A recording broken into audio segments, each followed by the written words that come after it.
डालते हैं। उमेश पाल पुलिस सुरक्षा में हत्या पर हायतोबा नहीं, पुलिस सुरक्षा में हत्या पर सियासी भूकंप, सियासी तूफान। उमेश पाल राजू पाल के मर्डर केस में सबसे अहम गवाह थे उमेश पाल। व्यूअर्स, अगला पॉइंट यह है, राजू पाल मर्डर केस में अहम गवाह थे। अतीक और अशरफ उमेश पाल अपहरण केस में अतीक को उम्र कैद हुई थी, एक आरोपी था, एक गवाह था। पुलिस की मुस्तैदी पर सवाल उठा उमेश पाल की हत्या पर। अतीक और अशरफ पर कहा गया कि यूपी में कानून का राज समाप्त हो गया है। उमेश पाल में किसी ने धर्म का मुद्दा नहीं उठाया, किसी ने जात का मुद्दा नहीं उठाया, लेकिन अतीक और अशरफ में मुसलमानों पर जुर्म वाला नैरेटिव सेट करने का प्रयास है। कोई इस हत्या को जस्टिफाई नहीं कर सकता जो अतीक अहमद और उसके भाइयों के साथ हुआ, लेकिन क्या उमेश पाल की हत्या को कोई जस्टिफाई कर सकता था? बड़ा सवाल यह है कि सुविधा की सियासत देखकर आक्रोश और खामोश का पैमाना तय हो जाता है। यह आज आर पार का मूल सवाल है। मेरे साथ बात करने के लिए कई खास मेहमान हैं। शर्मणी त्रिपाठी है मेरे साथ, रिजवान अहमद है मेरे साथ, अमीक जमई है, प्रवक्ता समाजवादी पार्टी के हैं, शदाब चौहान है नेता पीस पार्टी के, तौसीफ खान है टीएमसी के। आप तमाम लोगों का अभिनंदन है। लेकिन पहले मेरे साथ इस चर्चा में अबू आजमी जुड़ रहे हैं बातचीत करने के लिए। अबू आजमी, सवाल मेरा सीधा है,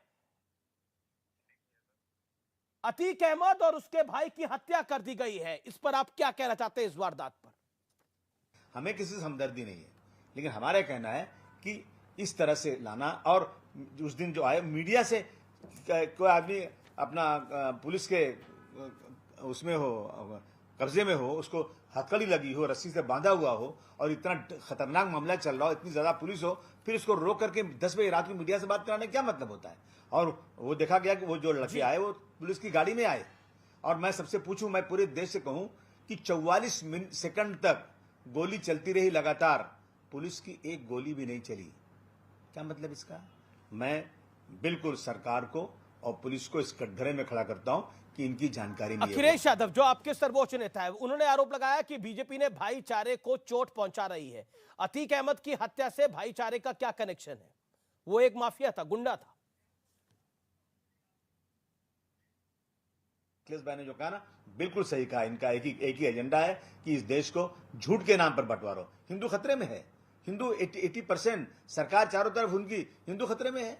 ये सब हमारे हिंदू भाइयों को गलत मैसेज दे करके, गलत हिस्ट्री बता करके, सिर्फ मुसलमानों को निशाना बना करके इस देश में राजकाज करना चाहते हैं। मैं समझता हूं कि जो भी व्यक्ति धर्म को लाता है राजनीति के अंदर, वो सरकार बिल्कुल अच्छी नहीं होती है। और यहां तक नहीं, सरकारों ने कह दिया है, अमेरिका में भी पूछ लिया कि मुसलमानों के साथ क्या हो रहा है, हमारी फाइनेंस मिनिस्टर से आज उन्होंने कह दिया, सुप्रीम कोर्ट के जजेस ने कह दिया कि सरकारें जो है ना, इतना ज्यादा हेट स्पीचेस हो रही है और सरकारें जो है नपुंसक बनी बैठी हुई हैं।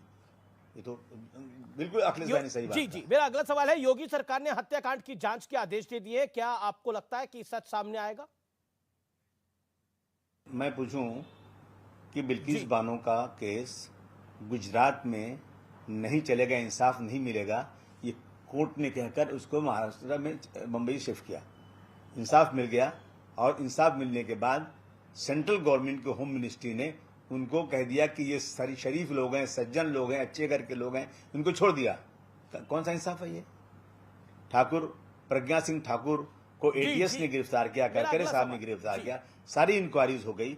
उसके बाद अब जितने गवाह आ रहे हैं, अब एनआईए केस देख रही है, जितने गवाह आ रहे हैं सब के सब 35 गवाह कुछ कायल हो चुके हैं। और क्या कह रहे हैं? वो कह रहे हैं कि हमें बंदूक लगाकर, यानी महाराष्ट्र की एटीएस ने बंदूक लगाकर इनसे गलत बयान लिया था, और मजिस्ट्रेट के सामने 164 का बयान भी हो चुका है। अच्छा, और ये सब छूट जाएंगे। मैं क्या समझूं? सरकार जिसकी बैठी है, संविधान की धज्जियां उड़ाकर जिसको चाहे सजा दे दें, जिसको चाहे मरवा दें, जिसको चाहे उसकी जो है सारे गवाहों को हॉस्टाइल कराकर जजमेंट उसके फेवर में आ जाएगा और छूट जाएगा। तो मुझे कोई उम्मीद नहीं है। जब वो लोग पुलिस की गाड़ी में आए और उन्होंने आकर इस तरह हमला किया, पुलिस ने गोली नहीं चलाया उनके ऊपर, पुलिस ने सिर्फ दिखाने के लिए अरेस्ट किया, तो मैं समझता हूं कि इस इंक्वायरी से कुछ होने वाला नहीं। हाँ, अगरचे सुप्रीम कोर्ट के चीफ जस्टिस की निगरानी में, उनके अपॉइंट किए हुए कोई जजेस की निगरानी में इसकी इंक्वायरी हो, और चीफ जस्टिस साहब ये श्योर करें कि इस इंक्वायरी पे कार्रवाई होगी, तो ही फिर कमीशन बिठाना चाहिए, वरना कोई फायदा नहीं इंक्वायरी करा के। असाउद्दीन ओवैसी का आरोप है कि उत्तर प्रदेश में धर्म देखकर एनकाउंटर होते हैं। आपकी राय?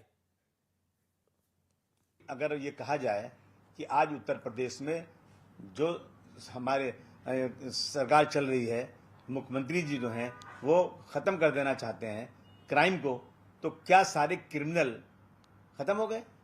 क्या अतीक और अशरफ से की तरह दूसरे क्रिमिनल नहीं है? बहुत बड़ी बड़ी लिस्ट दिया टीवी वालों ने, बहुत बड़े अखबारों में लिस्ट छपी हुई है। तो अगर ये कहा जा रहा है तो खासतौर से मुसलमानों को तबाह और बर्बाद करने के फैसले तो किए जा रहे हैं। बड़ा बयान आपने दिया, आपका बहुत बहुत शुक्रिया कि मुसलमानों को तबाह और बर्बाद करने के लिए। मैं सीधा रिएक्शन